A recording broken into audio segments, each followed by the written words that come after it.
clocking that game. Everyone's a winner, we're making our fame. Bonafide hustler, making my name. Sometimes I think sitting on trains. Every step I get to, I'm clocking that game. Everyone's a winner, we're making our fame. Bonafide hustler, making my name.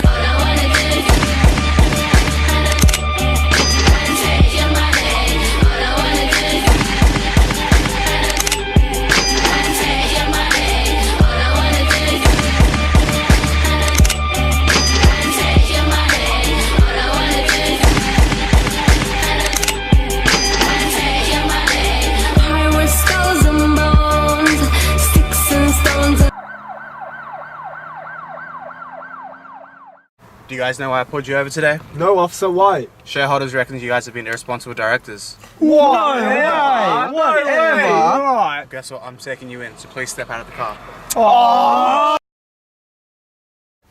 Hello gentlemen, and welcome to today's session on remuneration. You have been ordered to take this counselling session because your shareholders are concerned with the amount of remuneration you have been receiving over the past couple of years, and your unethical and unsocial behaviour related to this excessive remuneration. Today, my colleagues and I will be going over what remuneration is, the types and forms, and the possible problems that occur with excessive remuneration. We will give explanations why remuneration is an important factor between management and owners, and finally, we will be giving you recommendations on how to socially and ethically be more responsible in terms of receiving correct compensations for your duties involved in being a corporate director.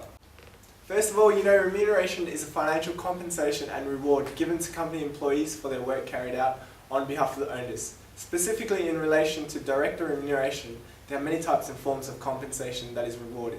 The typical mix that is received is in the form of salary, bonuses, shares, and call options, and other fringe benefits.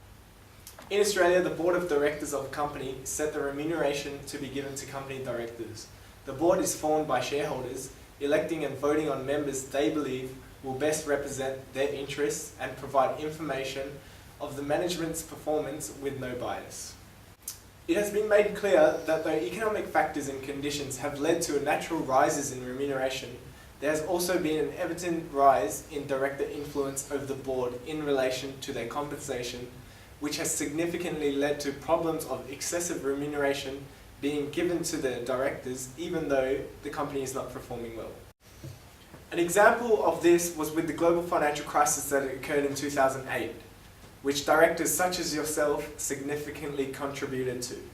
Directors being rewarded massive bonuses for the achievement of short-term profit was a misdirected incentive, causing directors acting unethically and disowning their corporate values.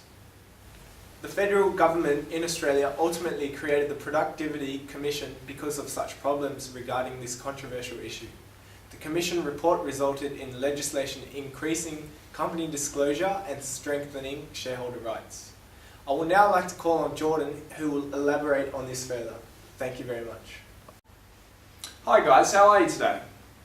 Now you're here because shareholders are unhappy with your behaviour, right? You're probably wondering why they care or what their opinion matters. Well, that's what I'm here for. I'm going to explain agency theory, corporate governance, and how it relates to directors. Let's start with agency theory, shall we? Agency theory is the concept that explains how one or more principals engage an agent to perform some service on their behalf by delegating some decision-making authority to the agent. The agent-principal relationship exists because it is impractical for all shareholders to actively take part in the running of the company. So they engage experts to run it on their behalf. Those experts are you guys. The aim is to achieve goal congruence, a situation where the principal and the agent's goals are aligned. Shareholders can achieve this through the use of well-structured and clever remuneration. Good remuneration rewards performance without encouraging unethical behaviour, and goal congruence can be achieved through the use of stock-related rewards. Can you see how this applies to our situation? Shareholders are the principals and you are the agents. You are expected to act in their best interests and receive remuneration for doing so. This is why shareholders are important to you. They are your boss. They pay you. You're expected to represent them in dealing with the company's management and implement good corporate governance on their behalf. Corporate governance is the system by which companies are directed and managed, and it covers the relationship between the board, management and shareholders. Can you guys see why shareholders' opinions are important? They are the people who elect you. They put you in the position of trust to act on their behalf and reward you for doing so. But they also have the power to take it away if you act irresponsibly. If you continue to take advantage of your position, you may soon find yourselves out of the job. I will now pass you on to my colleague Michael. Today I'm going to talk about two ASA listed companies, Woolworths and Crown. Woolworths consists of 10 executive directors and 10 non-executive directors, whereas Crown consists of 3 executive directors, 9 non-executive directors and 4 other key personnel. The 3 types of remuneration are fixed remuneration, short-term incentives and long-term incentives. The remuneration packages for both companies comprises of base salary, superannuation and motor vehicles, while Crown offers extra incentives such as gym membership and free parking. The short and long-term incentives are derived from performance measures based on earnings per share and net profit after tax. Now I'm going to provide you with actual examples of a director's remuneration package from both companies. First of all, Grant O'Brien, who is the Managing Director and CEO of Woolworths, has a fixed remuneration of 1.9 million and receives short-term incentive of 1.5 million and long-term incentives of over 26k. While Ron Craigie, the MD and CEO of Crown, receives over 2.9 million in fixed remuneration, 1 million in short-term incentives, and unfortunately the figure for the long-term incentives is undisclosed. It's time for you to hit a mile. Thanks, Michael. Today I'll be speaking to you guys about how much directors deserve to be paid and give you recommendations on the best remuneration practices. Firstly, we can refer to the ASX corporate governance principle that directors should be remunerated fairly and responsibly.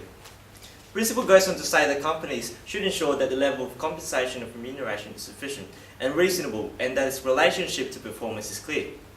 Whilst this comment is principally aimed at executive compensation, there is no reason why the same should not apply to the non-executive team. With the exception, of course, that the board acts as a whole and individual non-executive directors' performance should not determine the level of fees for all members. The level should be set as though all directors are performing admirably and adding the requisite value of the company.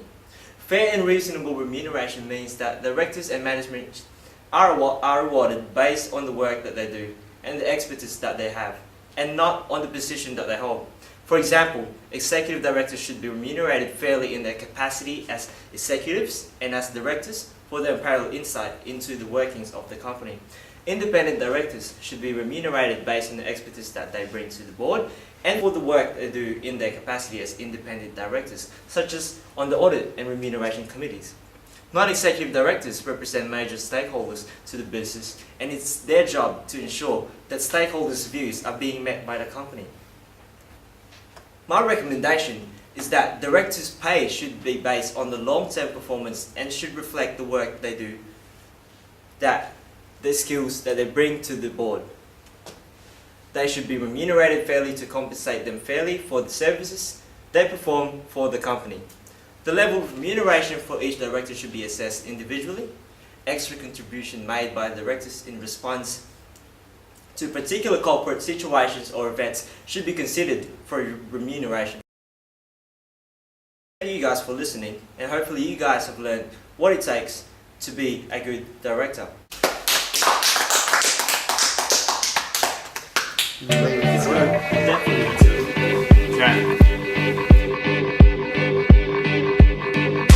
fly like paper, get high like planes. If you catch me at the